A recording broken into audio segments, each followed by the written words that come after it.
Bismillahirrahmanirrahim. Assalamualaikum warahmatullahi wabarakatuh. Waalaikumsalam warahmatullahi wabarakatuh.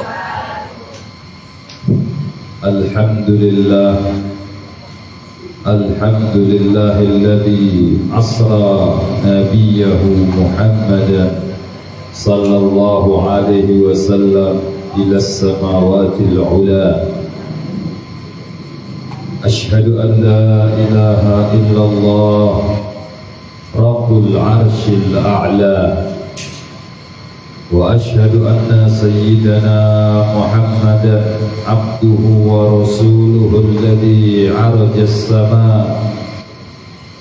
Allahumma salli wa sallim wa barik wa karrim ala sayyidina Muhammadin wa ala alihi wa ashabihi wa tabi'in wa man tabi'ahum bi ihsanin ila yaumiddin. Allahumma ya da'imal fadli ala al-bariyah, ya basital yadaini bil 'atiyah, ya sahiban mawahibis saniyah, salli ala sayyidina Muhammadin khairil wara sajiyah, waghfir lana ya dal 'ula fi hadhihi al-lailah. Subhanaka la ilma lana illa ma 'allamtana innaka antal alimul hakim. Rabbi shrah li sadri wa yassir li amri wahlul 'uqdatam min lisani yafqahu qawli bi jahil nabi wal ali wal ashabi, amma ba'd. Al-mukarram wal muhtaram, para ustadz yang hadir pada saat ini, kemudian BKM Masjid Baitus Salam, ya, Fatbil, kemudian anggota hadrah dari Rimbas, baik yang putra maupun yang putri, hadirin wal hadirat, jamaah sekalian, para undangan tetamu baginda Nabi Muhammad sallallahu alaihi wasallam. Alhamdulillah, kita bersyukur kehadirat Allah Subhanahu wa taala. Malam hari ini kita bisa menghadiri satu peringatan yang sangat-sangat luar biasa.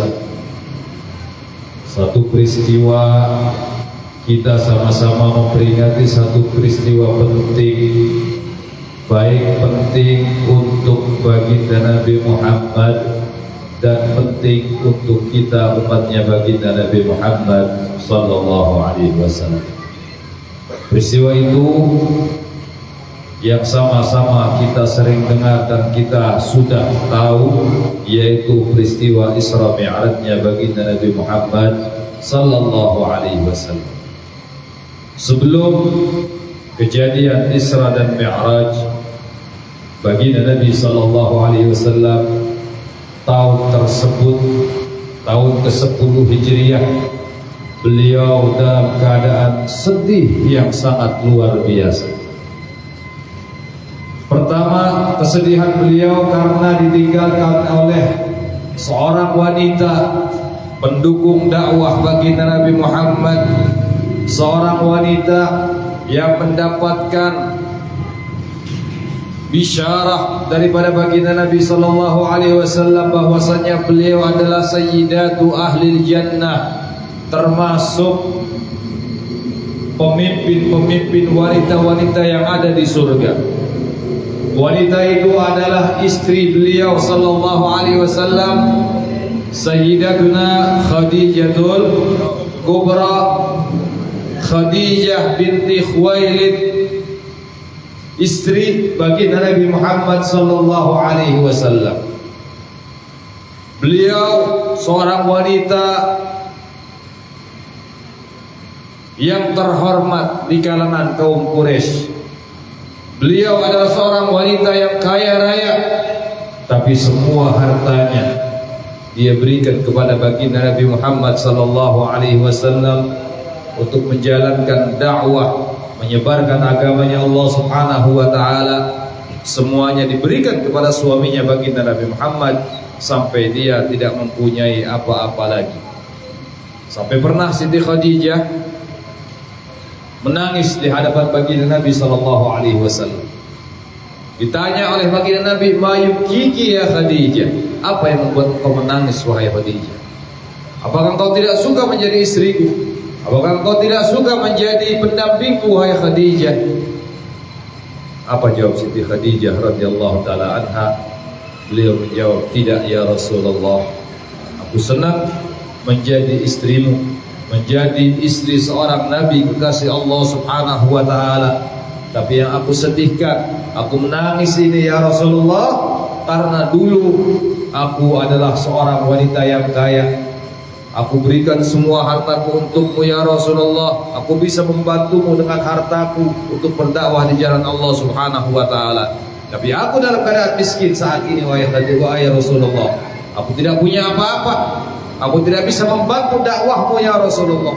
Tapi aku janji ya Rasulullah," kata Siti Khadijah, "nanti seandainya aku wafat terlebih dahulu ya Rasulullah, dan engkau membutuhkan biaya untuk sampai ke seberang lautan memperjuangkan dakwahnya, dakwah agamanya Allah Subhanahu wa taala, engkau tidak punya biaya untuk menyeberangi lautan tersebut ya Rasulullah, gali kuburku," kata Siti Khadijah, "susun tulangku, jadikan perahu agar engkau bisa menyeberangi lautan untuk menyampaikan agama Allah Subhanahu wa taala."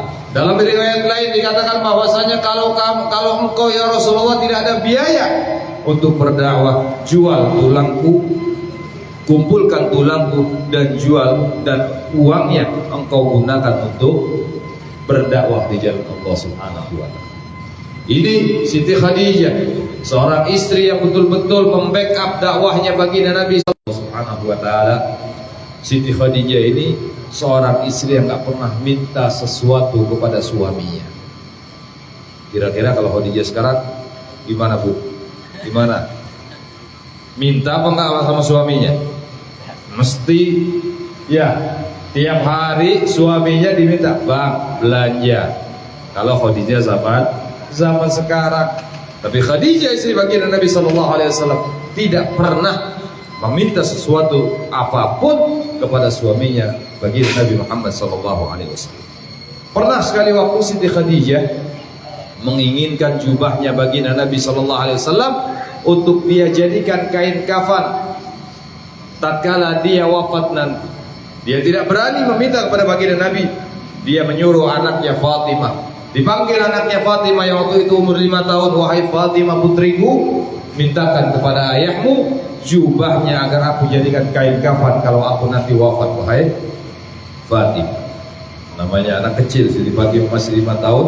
Dia bilang sama ibunya, "Ibu, kenapa tak minta langsung kepada ayah?" Apa jawab Siti Khadijah? "Aku malu kepada ayah. Aku tidak ingin memberatkan ayah. Aku tidak ingin membuat beban pikiran daripada ayahmu wahai Fatimah.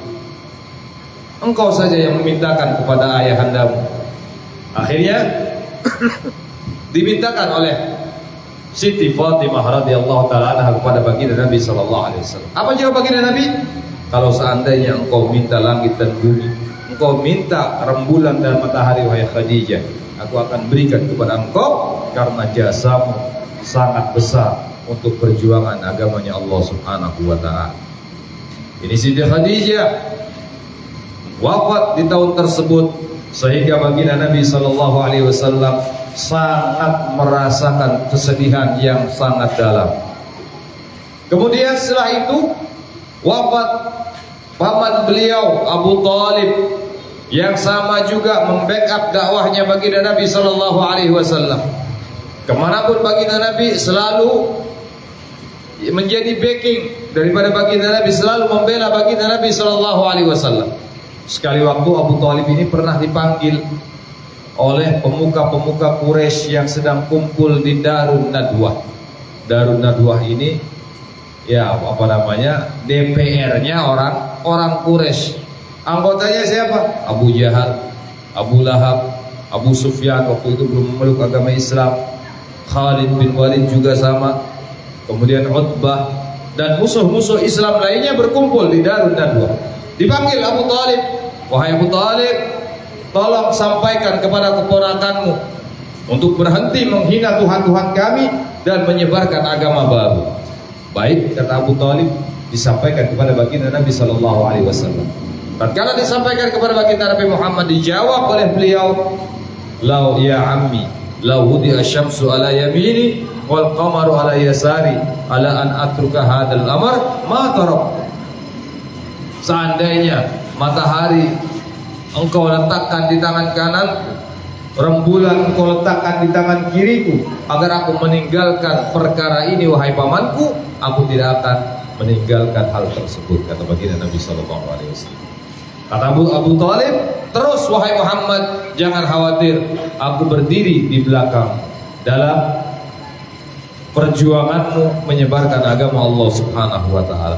Tahun tersebut wafat Abu Talib, sehingga baginda Nabi Sallallahu Alaihi Wasallam merasa sangat sedih, dan kaum kafir Quraisy pada waktu itu leluasa untuk menganiaya baginda Nabi Sallallahu Alaihi Wasallam, untuk mendolimi baginda Nabi Sallallahu Alaihi Wasallam, karena tidak ada orang yang membantu, yang membela baginda Nabi Muhammad Sallallahu Alaihi Wasallam.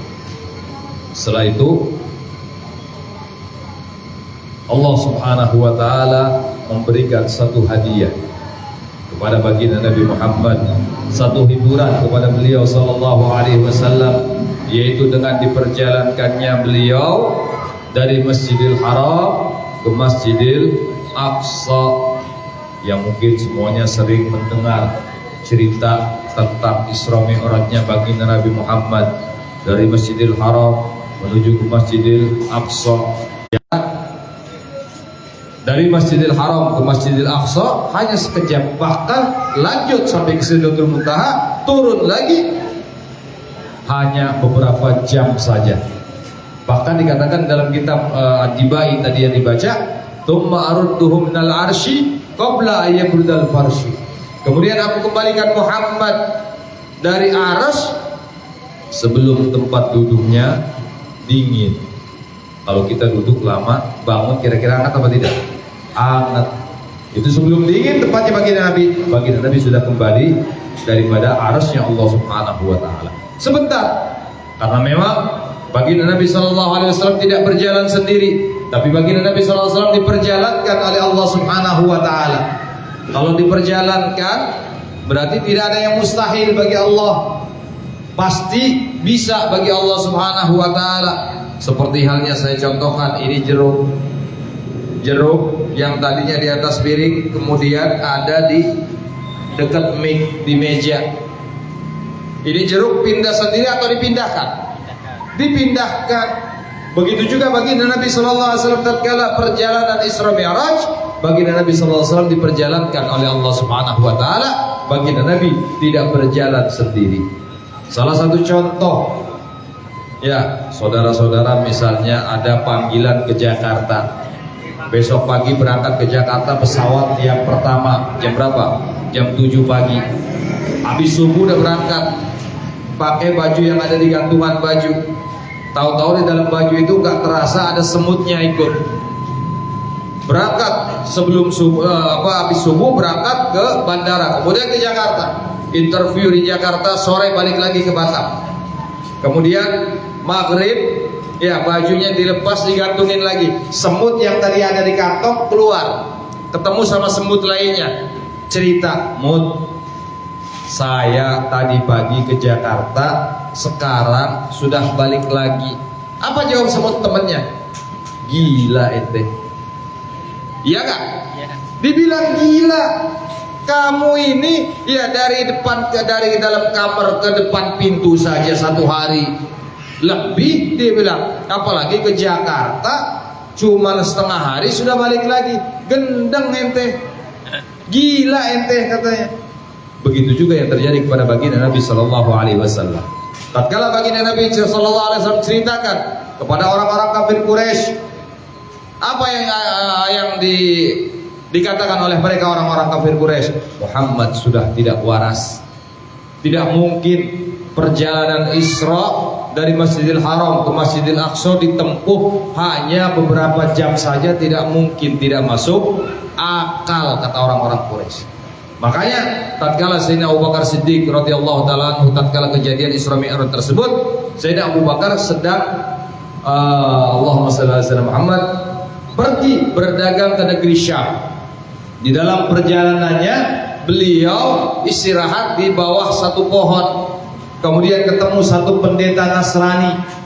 Ya, kemudian diceritakan kepada Abu Bakar, Abu Bakar, tahu kawanmu ini yang mengalami kejadian yang luar biasa seperti yang dijelaskan di dalam kitab Injil, kitabnya kami, dia bilang. Kata pendeta Nasrani ini, dia bilang, kawanmu mengalami kejadian yang luar biasa. Berjalan dari Masjidil Haram ke Masjidil Aqsa, kemudian sampai ke Sidratul Muntaha, diceritakan semuanya apa yang tertera di dalam kitab Injil yang pada waktu itu yang masih aslinya. Ya, diceritakan semuanya sehingga Sayyidina Abu Bakar tatkala pulang ke Mekah dibilang sama orang-orang kafir Quraisy, ya kawanmu sudah tidak waras. Kata Sayyidina Abu Bakar, kalau yang siapa yang mengatakan itu? Muhammad. Kalau yang mengatakan Muhammad lebih daripada yang dikatakannya tersebut, aku percaya, kata Abu Bakar Siddiq. Karena beliau sudah mendengar langsung dari seorang pendeta Nasrani yang beliau berjumpa di tengah perjalanan antara Mekah dan negeri Syam. Abu Bakar percaya. Kemudian Allah Subhanahu wa taala ya menguatkan apa yang dikatakan oleh Sayyidina Abu Bakar, wa ma sahibuka bimajnun, dan tidaklah kawanmu itu seorang yang tidak waras, kata Allah Subhanahu wa taala. Dalam surat An-Najm dikatakan demikian. Nah, itulah kejadian Isra Mi'raj yang baginda Nabi sallallahu alaihi wasallam dari Masjidil Haram ke Masjidil Aqsa, seperti dikatakan di dalam surat Al-Isra, Allah Subhanahu wa taala berfirman, Subhanalladzi asra, maha suci Allah. Kalau sudah kata-kata atau ayat diawali dengan kata-kata subhana, maha suci Allah, berarti apa yang akan diceritakan oleh Allah Subhanahu wa taala, kelanjutan daripada ayat tersebut adalah sesuatu yang tidak bisa diukur oleh akal manusia. Harus diukur dengan imannya umat Islam, nggak bisa diukur dengan akal manusia. Kalau diukur dengan akal manusia, tadi kejadian perjalanan bagi Nabi SAW dari Masjidil Haram ke Masjidil Aqsa ditempuh dalam beberapa jam saja, tidak masuk akal. Makanya harus diimani dengan iman kita, diyakini dengan iman kita kejadian tersebut. Makanya Allah Subhanahu wa taala mengawali ayat tersebut dengan kata-kata subhana, maha suci Allah. Alladzi asra, yang memperjalankan hambanya, bi'abdihi, hambanya. Siapa hambanya disebut di situ? Disebutkan yaitu baginda Nabi Muhammad sallallahu alaihi wasallam. Baginda Nabi Muhammad sallallahu alaihi wasallam mendapatkan titel hamba Allah Subhanahu wa taala secara langsung daripada Allah Subhanahu wa taala. Karena baginda Nabi Muhammad adalah manusia yang paling tepat mendapatkan titel hamba Allah, Abdullah, hamba Allah yang paling tepat disandang titel tersebut. Orang yang menyandangnya adalah baginda Nabi Muhammad sallallahu alaihi wasallam. Kalau kita masih belum pantas, kadang kita sedekah di masjid cuma 100.000, ya gak mau disebut namanya hamba Allah. Masya Allah, hamba Allah itu berat. Karena seorang hamba harus betul-betul 100% taat kepada majikannya. Kalau nggak taat, bisa dijual, bisa disiksa. Itu seorang hamba. Makanya kita mengaku hambanya Allah, berarti kita harus 100% taat kepada perintah Allah Subhanahu wa ta'ala.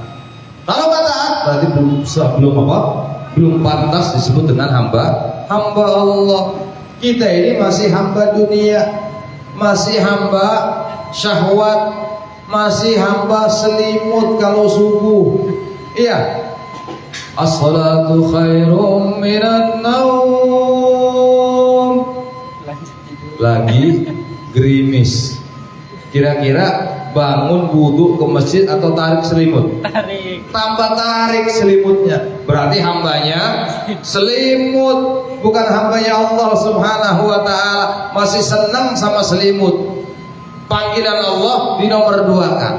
Nah ini kita masih belum pantas, tapi insya Allah kita belajar untuk bisa menjadi hambanya Allah Subhanahu wa ta'ala, seperti halnya baginda Nabi Muhammad sallallahu alaihi wasallam. Kita belajar setapak demi setapak, setahap demi setahap, dan insya Allah walaupun kita belum sempurna ya mendapatkan atau mendapatkan titel dari hambanya Allah, tapi insya Allah kita termasuk hamba-hambanya Allah Subhanahu wa ta'ala. Subhanalladzi asra bi'abdihi lailan. Perjalanan Isra Mi'raj itu malam hari, gak siang hari. Minal Masjidil Haram ilal Masjidil Aqsa, dari Masjidil Haram menuju Masjidil Aqsa. Masjidil Haram adalah masjid yang paling tua di dunia. Karena tatkala Allah menciptakan bumi, Allah sudah menciptakan pondasinya Ka'bah, sudah menciptakan pondasinya Masjidil Haram. Kemudian dibangun di zaman Nabi Allah Ibrahim alaihissalam, baru berwujud Ka'bah. Tadinya sudah ada pondasinya, dan di situ adalah pintu tepat di atas Ka'bah adalah Baitul Ma'mur, yaitu pintu keluar masuknya malaikat Allah Subhanahu wa ta'ala ke dunia. Itu namanya Baitul Ma'mur. Sudah dari zaman dulu pondasi Ka'bah sudah ada. Ya, makanya Ka'bah termasuk masjid yang tertua di dunia ini. Kemudian ilal Masjidil Aqsa. Kenapa dikatakan Masjidil Aqsa? Tujuan Allah Subhanahu wa taala memperjalankan baginda Nabi sallallahu alaihi wasallam ke Masjidil Aqsa. Kenapa enggak masjid-masjid yang lain? Karena Masjidil Aqsa pada waktu itu adalah masjid yang paling jauh dari Mekah. Makanya dikatakan Aqsa. Aqsa itu yang paling jauh. Karena memang baru ada 2 masjid pada waktu itu, Masjidil Haram dan Masjidil Aqsa. Masjid Aqsa belum ada. Jadi masjid apa nih tadi? Baitul Salam. Masjid Baitul Salam masih jauh, masih hutan, nggak ada. Mungkin kalau zaman itu sudah ada Masjid Baitul Salam, mungkin subhanalladzi asra minal Masjidil Haram ila Masjidil Baitul Salam. Baitul Salam. Ya, karena waktu itu belum ada, yang paling jauh adalah Masjidil Aqsa. Nah, makanya Allah Subhanahu wa taala mengatakan minal Masjidil Haram ilal Masjidil Aqsa. Dan di Masjidil Aqsa adalah masjid yang banyak keberkahan di dalamnya. Sekeliling Masjidil Aqsa alladzi barakna haula, diberikan keberkahan oleh Allah Subhanahu wa taala. Ulama ada yang mengatakan keberkahan ini adalah karena banyaknya para nabi dan rasul wafat hidup di sekeliling Masjidil Aqsa. Ada yang mengatakan banyak juga yang wafat di sekeliling Masjidil Aqsa. Nabi Ibrahim makamnya dekat dengan Masjidil Aqsa. Ya, di daerah namanya Al-Khalil. Nabi Allah Musa alaihissalam juga dekat dengan Masjidil Aqsa, kuburan beliau. Nabi Yusha bin Nun juga dekat. Nabi Syuaib dekat, masih sekitaran Syam, Masjidil Aqsa. Dan nabi-nabi yang lain juga banyak, khususnya nabi-nabi dari Bani Israel. Karena Bani Israel ini nabinya paling banyak. Ikhwan wal akhwat yang dimuliakan oleh Allah Subhanahu wa taala. Kenapa nabinya paling banyak? Karena paling cengkal. Tahu cengkal? Apa cengkal? Gak bisa diatur. Kata Allah Subhanahu wa taala, nyembelih sapi yang mana? Banyak nanya. Akhirnya menyusahkan mereka.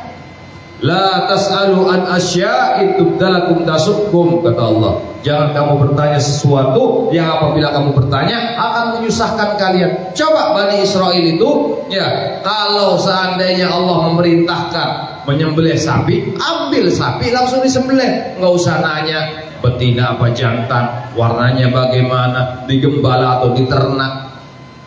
Ini serba bertanya, susah diatur Bani Israel. Makanya nabinya paling banyak. Mulai Nabi Yakub alaihissalam, Itu Nabi Bani Israel sampai ke tempat Nabi Allah Isa alaihissalam. Ada juga bukan hanya Nabi dan Rasul saja, ada yang Nabi saja, seperti Nabi Uzair, itu nabinya Bani Israel. Ada juga Nabi Daniel, nabinya Bani Israel. Nabi Syam'un yang kita kenal Samson, itu nabinya Bani Israel. Nabi Yusha bin Nun, nabinya Bani Israel. Banyak sekali nabi yang Allah utus dari Bani Israel. Karena ini kira-kira di Indonesia pisang ini paling besar apa enggak? Ada yang lebih besar lagi? Ada. Ya. Paling besar segede mana? Satu tangan? Ada. Ya. Kalau di Masjidil Aqsa di Palestina sana, ya kalau orang nanam pohon pisang lebih besar daripada umumnya. Ya, apa namanya? Tumbuh-tumbuhan apa saja ada. Buah zaitun subur di sana, sayur mayur, ya apa namanya? Salad air dan lain sebagainya itu hidup di sekeliling Masjidil Aqsa. Di daerah Palestina itu hidup. Padahal tanah yang gersang, ada padang pasirnya, tapi di situ suburnya luar biasa karena memang ya apa namanya? Firman Allah Subhanahu wa taala dalam perjalanan Isra baginda Nabi Muhammad dibuka hijab oleh Allah Subhanahu wa taala kepada baginda Nabi Muhammad. Baginda Nabi Muhammad bisa melihat penduduk yang ada di surga. Baginda Nabi Muhammad melihat apa yang terjadi, mereka yang ada yang disiksa di dalam neraka, semuanya diperlihatkan oleh Allah Subhanahu wa taala. Bahkan dalam keterangan yang di neraka yang paling banyak wanita. Masya Allah. Laki-laki sedikit, yang paling banyak perantaranya wanita ini selalu cemburu. Karena kalau laki-laki masuk surga dapat 70 bidadari, istrinya mas enak kali ya, masuk surga dapat 70 bidadari. Baru di dunia belum betul-betul masuk surga udah cemburu. Nah, kemudian di neraka itu banyak wanita. Kenapa? Karena ya banyak perempuan-perempuan yang tidak mengamalkan apa yang diajarkan oleh baginda Nabi Shallallahu Alaihi Wasallam. Kata baginda Nabi Shallallahu Alaihi Wasallam, kalau wanita pengen masuk surga itu gampang, cukup pegang 4 hal masuk surga. Ayu mamra'atin, ya, ayu mamra'atin, perempuan manapun, kata baginda Nabi Shallallahu Alaihi Wasallam, kalau pengen masuk surga lakukan 4 hal. Memang halangan, kalau halangan sudah aturannya Allah Subhanahu Wa Taala. Jadi tidak dia sengaja dia meninggalkan sholat. Kalau dia bisa menjaga sholatnya, sholat 5 waktunya, dia akan masuk langsung ke dalam surganya Allah Subhanahu Wa Taala. Kemudian yang kedua kata baginda Nabi Sallallahu Alaihi Wasallam, wasamat syahraha, dan berpuasa bulan Ramadannya, puasanya penuh. Ya, kalau lagi udzur diqadha. Kadang masya Allah ibu-ibu majlis taklim saya pernah dengar. Ya, pernah dengar dan ada yang bertanya, Bib, bagaimana ya caranya mengqadha puasa yang 2 tahun kemarin sudah ditinggal?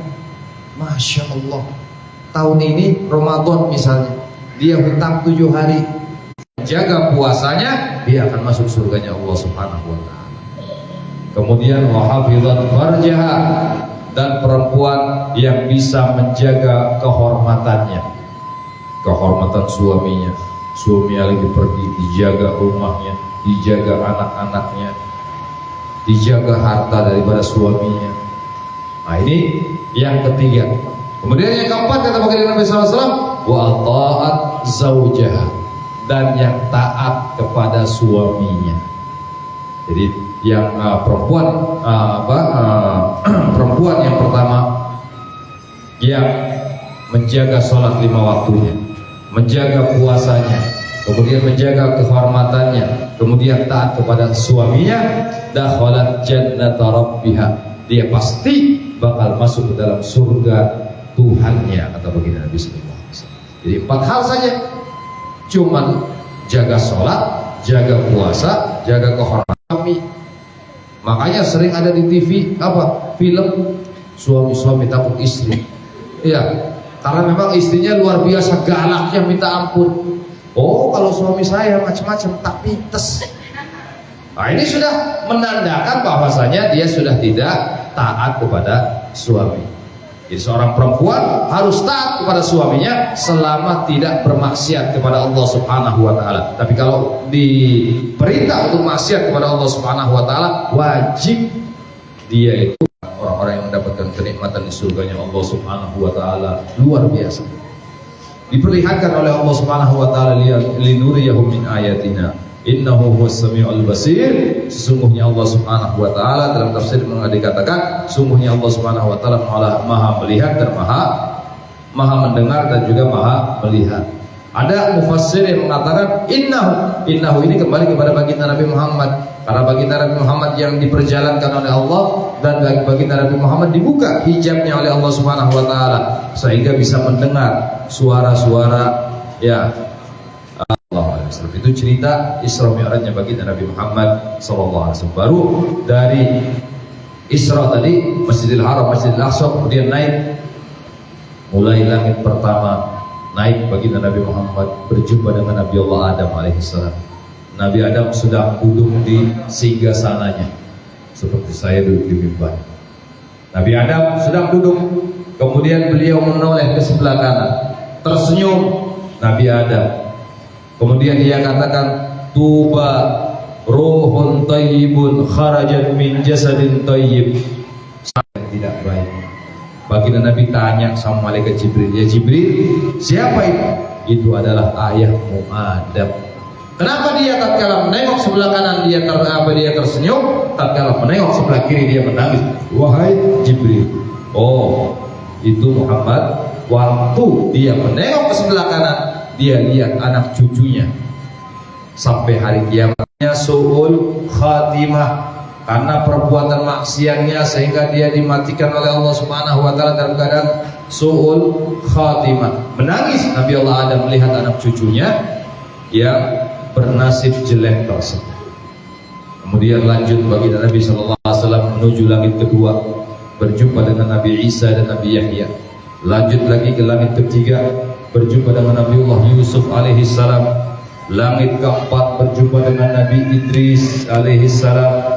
Langit kelima berjumpa dengan Nabi Allah Musa alaihi salam. Tatkala berjumpa dengan Nabi Musa, beliau baginda Nabi Muhammad melihat Nabi Musa menangis sampai bertanya, "Ma yubkika ya Musa? Aku ingin menjadi umatmu, tapi Allah tidak memberikan izin kepada diriku untuk menjadi umatmu wahai Muhammad." Nabi Musa menangis, pengen menjadi umatnya baginda Nabi Muhammad karena melihat keistimewaan yang Allah berikan kepada umat daripada baginda Nabi Muhammad sallallahu alaihi wasallam. Kemudian baginda Nabi naik ke langit ke-6 berjumpa dengan Nabi Allah Nabi Allah Ibrahim alaihissalam, Nabi Allah Idris alaihissalam. Kemudian naik ke langit ke-7 berjumpa dengan Nabi Allah Harun, ke langit ke-6 Nabi Allah Harun. Kemudian langit ke-7 baru berjumpa dengan Nabi Allah Ibrahim alaihissalam. Kemudian lanjut baginda Nabi Muhammad, malaikat Jibril tidak berani melangkahkan kakinya satu langkah melebihi batasannya, yaitu langit ke-7. Kata baginda Nabi Muhammad SAW, malaikat Jibril permisi kepada baginda Nabi Muhammad, ya Rasulullah, aku cukup sampai di sini mengantar. Kata baginda Nabi, ayatul khalilu khalilah, apakah seorang kawan tega meninggalkan kawannya sampai di sini wahai Jibril? Kata malaikat Jibril, likul minna lahu maqamun ma'lum. Setiap daripada kami ini malaikat punya batasan-batasan tersendiri wahai Muhammad. Seandainya aku melangkah satu langkah saja melebihi batasanku, maka aku akan binasa, kata malaikat Jibril. Akhirnya Allah Subhanahu wa taala mengutus makhluknya untuk menjemput baginda Nabi Muhammad sallallahu alaihi wasallam. Naik baginda Nabi Muhammad menuju Sidratul Muntaha, melewati arsy-Nya Allah Subhanahu wa taala. Di arsy-Nya Allah, Nabi Muhammad melihat seorang laki-laki yang duduk di singgasana dipenuhi cahaya Allah Subhanahu wa taala. Tanya baginda Nabi Muhammad kepada makhluknya Allah yang membawa beliau, man huwa, siapa gerangan orang tersebut? Ahuwa malak, apakah orang itu malaikat? Ahuwa nabi, apakah dia itu seorang nabi? Kata yang membawa baginda Nabi Muhammad mengatakan, la ya Muhammad, bukan. Wa rajulun min ummatika, dia itu salah seorang daripada umatmu. Kata baginda Nabi, apa yang dia amalkan kok bisa mendapatkan kedudukan yang tinggi di sisi Allah Subhanahu wa taala tersebut? Dikatakan oleh yang membawa baginda Nabi, ya, lisanhu rabbun bidzikrillah. Orang tadi yang mendapatkan, yang duduk di singgasana yang terbuat daripada cahaya, orang itu mengamalkan yang pertama, lisannya selalu basah, zikir kepada Allah Subhanahu wa taala. Lisannya dia selalu gunakan untuk berzikir kepada Allah Subhanahu wa taala. Dan insya Allah tatkala kita berzikir kepada Allah Subhanahu wa taala, sering berzikir kepada Allah, ini menentukan akhir daripada hayat kita. Baginda Nabi SAW mengatakan, yamutul mar'u ala ma'asya alaih, manusia itu akan wafat tergantung kebiasaan hidupnya. Kalau hidupnya biasa berzikir, insya Allah akhir hayatnya dia akan bisa berzikir, bisa menyebut namanya Allah Subhanahu wa taala. Dan orang yang bisa menyebut namanya Allah, man akhiru kalamihi la ilaha illallah dakhalal jannah. Barang siapa yang akhir hayatnya selalu berzikir. Kalau hidupnya kebiasaannya nongkrong di pos kamling, main gaple, ya, main catur, kemungkinan wafatnya juga dalam keadaan main gaple, main catur. Seperti ada tetangga saya dulu di kampung begitu, biasa nongkrong pos kamling, main kartu. Tatkala main kartu, Israil datang, sambil main kartu jatuh mati. Nah, ini sebetulnya kebiasaan di waktu hidupnya, kata baginda Nabi SAW. Makanya insya Allah dengan kita banyak berzikir, mengingat Allah Subhanahu wa taala, membasahi lisan kita dengan zikir kepada Allah, akan bisa menyampaikan kita ke dalam wafat husnul khatimah. Jadi pemuda tadi yang ada di arsy Allah selalu membasahi lisannya dengan zikir kepada Allah Subhanahu wa taala. Kemudian, ya, kalau sudah ada panggilan adzan, cepat-cepat ke masjid. Kalau ada acara yasinan, tahlilan, ke masjid. Acara maulid Nabi, ke masjid. Acara Isra Mi'raj, ke masjid. Jadi nggak mau dia itu jauh daripada masjid. Nah, orang tadi yang duduk di singgasana yang penuh dengan cahayanya Allah, ya, selalu hatinya berada di masjid. Kemudian yang ketiga, walam yastasib liwalidayhi, yaitu tidak durhaka kepada orang tuanya. Dia tidak pernah ngomong kasar sama orang tuanya, nggak pernah mencaci orang tuanya, nggak pernah mengusir orang tuanya. Jadi pemuda ini Allah Subhanahu wa taala berjumpa langsung dengan Allah Subhanahu wa taala. Dalam surat An-Najm dikatakan, falamma qaba qausaini aw adna, tatkala ya beliau berjumpa dengan Allah Subhanahu wa taala sebatas busur dan anak panah, bahkan lebih dekat daripada itu. Jadi baginda Nabi Muhammad tatkala berjumpa dengan Allah Subhanahu wa taala, ya, lebih dekat daripada anak panah. Baginda Nabi Muhammad kuat. Nabi Musa alaihi salam ya pernah meminta kepada Allah Subhanahu wa taala. Apa permintaan Nabi Allah Musa alaihi salam? Rabbi arini andur ilaik, ya Allah, perlihatkan wujudmu agar aku bisa memandang dirimu ya Allah. Kata Allah Subhanahu wa taala, qala lan tarani, kau tidak akan pernah bisa untuk memandang wahai Musa. Walakin andur ila jabal, akan tetapi lihatlah ke bukit Tursina tersebut. Fa in istaqarra makanahu fasawfa tarani, kalau bukit Tursina itu tetap di tempatnya maka kau bakal bisa melihat aku. Walamma tajalla rabbuhu lil jabal, tatkala Allah Subhanahu wa taala menjelmakan cahayanya ke bukit Tursina, apa yang terjadi? Ja'alahu dakka, bukit Tursina tersebut hancur. Wa kharra Musa sa'iqa, dan Nabi Musa jatuh pingsan. Enggak kuat melihat pancaran cahayanya Allah Subhanahu wa taala yang Allah titipkan ke bukit Tursina. Tapi baginda Nabi sallallahu alaihi wasallam menghadap Allah Subhanahu wa taala, ya, dengan izin Allah beliau kuat berhadapan dengan zatnya Allah Subhanahu wa taala. Karena memang dikatakan dalam kitab Maulid Sibtud Durar, Tashhadu dzatu lidzat. Waktu Isra Mi'raj baginda Nabi sallallahu alaihi wasallam, zatnya baginda Nabi menghadap zatnya Allah Subhanahu wa taala. Karena baginda Nabi sallallahu alaihi wasallam diciptakan, nur beliau diciptakan daripada sebagian nurnya Allah Subhanahu wa taala. Dalam Sibtun Durr dikatakan, sahabat Jabir bin Abdullah bertanya kepada baginda Nabi, qala ya Rasulullah, bi abi wa ummi akhbirni an awwali syai'in khalaqahu Allah qabla al-asya'. Demi ayah ibuku ya Rasulullah, kasih tahu aku apa yang pertama kali Allah ciptakan sebelum Allah ciptakan segala sesuatu. Kata baginda Nabi, qala ya Jabir, inna Allah khalaqa qabla al-asya' nura nabiyyika Muhammadin sallallahu alaihi wasallam min nur. Pertama kali yang Allah ciptakan, wahai Jabir, adalah Allah ciptakan cahaya Nabi Muhammad diambilkan daripada nurnya Allah Subhanahu wa taala. Jadi tatkala baginda Nabi sallallahu alaihi wasallam menghadap Allah Subhanahu wa taala, ibaratnya air ketemu air. Logikanya air ketemu air, bukan air ketemu minyak. Kalau air ketemu minyak nyampur apa tidak? Enggak nyampur. Tapi kalau air ketemu air nyampur. Itu ibarat baginda Nabi sallallahu alaihi wasallam tatkala berjumpa dengan Rabbul Izzah Allah Subhanahu wa taala. Tidak ada pengaruh, tidak ada efek. Karena ya malaikat Jibril saja tidak kuat. Mundur, nggak bisa melanjutkan perjalanan sampai ke Sidratul Muntaha. Mengantar baginda Nabi sallallahu alaihi wasallam tidak mampu. Karena malaikat Jibril diciptakan oleh Allah Subhanahu wa taala daripada nurnya baginda Nabi Muhammad sallallahu alaihi wasallam. Kemudian berdialog baginda Nabi sallallahu alaihi wasallam dengan Allah Subhanahu wa taala seperti yang sering kita baca di dalam tahiyat, baik tahiyat awal maupun tahiyat akhir. Apa bunyinya? At-tahiyatul mubarakatus salawatut thayyibatu lillah. Kata baginda Nabi menyampaikan muji Allah Subhanahu wa taala. Kemudian jawab oleh Allah Subhanahu wa taala, assalamu alayka ayyuhan nabiyyu wa rahmatullahi wa barakatuh. Dijawab lagi oleh baginda Nabi sallallahu alaihi wasallam, assalamu alayna wa ala ibadillahi shalihin. Baginda Nabi sallallahu alaihi wasallam menjawab, assalamu alayna, keselamatan atas kami. Padahal baginda Nabi sallallahu alaihi wasallam menghadap Allah Subhanahu wa taala sendiri, enggak ditemani siapapun.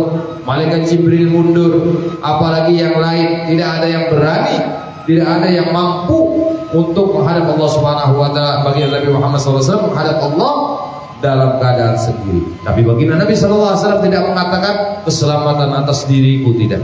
Tapi baginda Nabi mengatakan keselamatan atas kami. Ini menunjukkan bahwasanya baginda Nabi SAW ingat kepada kita umatnya.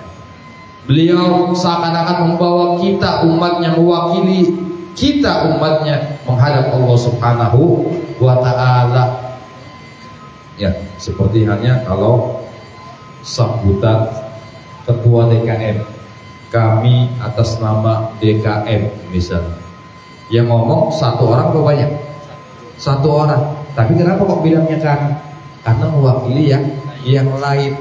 Begitu juga baginda Nabi sallallahu alaihi wasallam, assalamu alayna, keselamatan atas kami. Berarti beliau mewakili kita umatnya menghadap Allah Subhanahu wa taala, menyampaikan salam kita kepada Allah Subhanahu wa taala. Itulah kasih sayang baginda Nabi Muhammad sallallahu alaihi wasallam kepada kita umatnya. Bahkan tatkala dialog baginda Nabi sallallahu alaihi wasallam dengan Allah Subhanahu wa taala, baginda Nabi pernah ditanya oleh Siti Aisyah. Kata Siti Aisyah, ya Rasulullah, akhbirni mada auha rabbuka idh qala fa auha ila abdihi ma auha. Ya Rasulullah, beritahu kepada aku tatkala Allah Subhanahu wa taala mengatakan aku beri wahyu kepada hambaku apa yang aku wahyukan, kata Allah Subhanahu wa taala. Kemudian dijawab oleh baginda Nabi sallallahu alaihi wasallam, ya Aisyah, aturidin at-ta'lami ma la ya'lamuhu malakun mukarram wala ma la ya'lamuhu Jibril wala Mikail wala malakun mukarram wala nabiyyun mursal. Apakah engkau pengen tahu, hai Aisyah, ya sesuatu yang tidak diketahui oleh Jibril, sesuatu yang tidak diketahui oleh Mikail, sesuatu yang tidak diketahui oleh nabi-nabi yang diutus oleh Allah Subhanahu wa taala, sesuatu yang tidak diketahui oleh malaikat-malaikat yang dekat kepada Allah Subhanahu wa taala, karena waktu itu baginda Nabi sallallahu alaihi wasallam hanya sendiri menghadap Allah Subhanahu wa taala, tidak ada yang tahu kecuali beliau dengan Allah Subhanahu wa taala. Kata Siti Aisyah, bi Abi Bakrin sa'altuka bi Abi Bakrin illa ma 'allamtani. Aku bertanya demi ayahku Abu Bakar, hai Rasulullah, kabari aku apa yang terjadi pada aku. Dijawab oleh baginda Nabi sallallahu alaihi wasallam, "Falamma qaba qausain." Dan kala aku berjumpa dengan zatnya Allah Subhanahu wa taala berjarak antara busur dan anak panah. Kata baginda Nabi sallallahu alaihi wasallam, qultu li rabbi, aku mengatakan kepada Tuhanku Allah Subhanahu wa taala, ya Rabb, ya Allah, innaka 'adzabtal umam ba'duhum bil hijara wa ba'duhum bil masad wa ba'duhum bil khasaf. Ya Allah, Engkau adab kaum-kaum terdahulu, ada mereka yang Engkau adab dengan Engkau hujani batu dari atas langit. Ada juga di antara mereka yang Engkau kutuk, ya Allah, menjadi binatang. Ada juga di antara mereka kaum-kaum sebelum kami Engkau kutuk, Engkau tenggelamkan buminya, Engkau balik buminya, ya Allah. Wa ma anta fa'ilun bi ummati. Kemudian apa yang bakal Engkau lakukan untuk umatku, ya Allah? Apa kata Allah Subhanahu wa taala? Unzilu alaihim rahmah min ananis sama.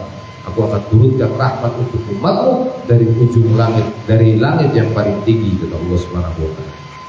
Wa ubatilu sayyi'atihim hasanat, dan aku akan ganti keburukan-keburukan mereka dengan kebaikan. Wa man da'ani labbaitu. Barang siapa yang memanggilku, aku akan temui dia, kata Allah Subhanahu wa taala. Wa man sa'alani a'taitu. Barang siapa di antara umatmu yang meminta kepada aku akan beri. Wa man tawakkala alayya kafaitu. Barang siapa yang bertawakal kepada aku daripada umatmu wahai Muhammad, aku akan cukupkan urusannya. Aku akan mudahkan semua urusannya, kata Allah Subhanahu wa taala. Wa fid dunya asturu usah, dan di dunia aku tutup orang-orang yang bermaksiat daripada umat. Wa fil akhirati usyaffi'uka fihim, dan nanti di akhirat aku akan berikan hak kepadamu untuk bisa memberikan syafaat kepada umatmu wahai Muhammad. Kemudian kata baginda Nabi sallallahu alaihi wasallam, likulli musafirin lahu mihnah. Kalau orang bepergian ini mesti baliknya bawa oleh-oleh, kata baginda Nabi. Wa ma mihnatul li ummati. Apa oleh-oleh yang akan aku bawa untuk umatku, ya Allah? Kata Allah Subhanahu wa taala, ana lahum ma'asyu. Aku milik mereka, maksudnya aku bersama mereka selama mereka masih hidup.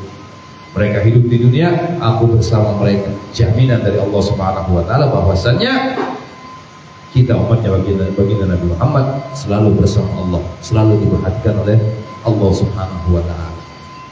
Wa ana lahum idza matu, dan aku bersama mereka apabila mereka sudah wafat, kata Allah Subhanahu wa taala.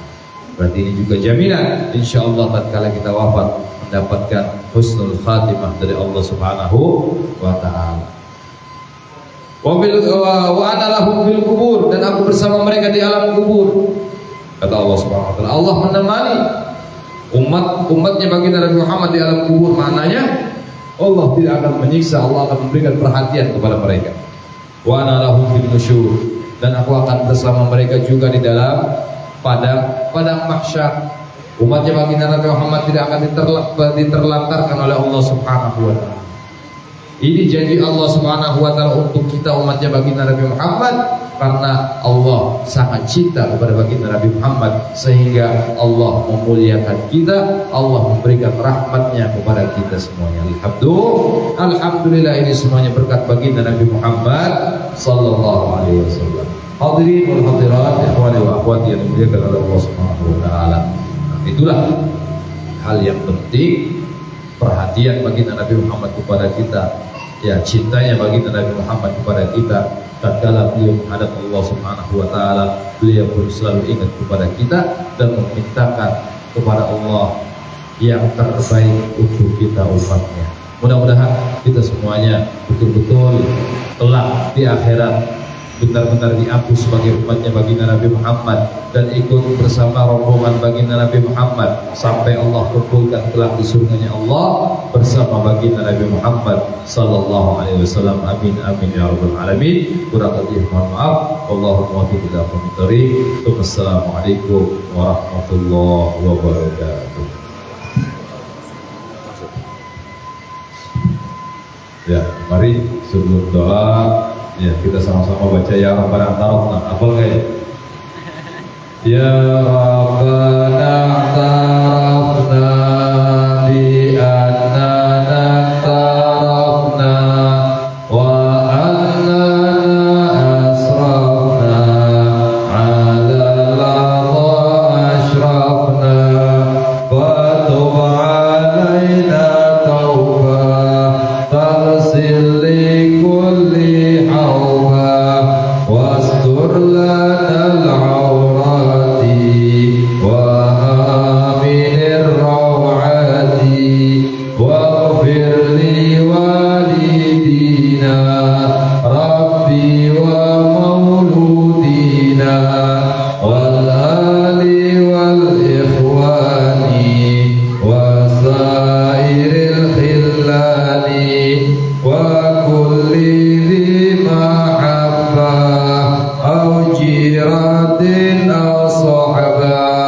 wal muslimina ajma amina rabbi asma fadlan wa judan manna la biktisabin minna bil mustafa rasuli nahda bi kulli suli salla wa sallam rabbi alaihi addal habbi wa alihi wa sahbihi idadat tashis sahabi walhamdu lil ilahi bil bad'i wat tanahi Rabbana fa'ala bima 'allamtana rabbi 'allimna alladhi yanfa'una rabbi faqihna wa faqih lana wa barabatina nabi dinina man kutrum tawdagar rabbi rabbina wa fiqhu bima tawdina qawlan wa fi'lan karama wa rasulul kula 'ala an-naim wa khilal siya 'ala man ahdatha khair wa nasra kull shay rabbana sir lana kull shurur wa qina wa ridha wa yawm ya rabbana kull diyun qabla an tatiyana rusulana wa rabbik bir wasdura al-qur'an ta'qurban sadar وصلت الله تكشف المصطفى من الحق دعانا والوفاء بكتاب فيه للنشي الشفاء وهذا هذه كرم شرفا ولا صاحب المصاب الغرار اللهم اهدنا بهداك واجعلنا ممن يسره برضاك ورضوانك وليا سواك ولا تجعلنا من خالف امرك وعصاك واسمنا الله ونعم الوكيل ولا حول ولا قوه الا بالله العلي العظيم وصلى الله على سيدنا محمد وعلى اله وصحبه وسلم والحمد لله رب العالمين. والسلام عليكم ورحمه الله وبركاته.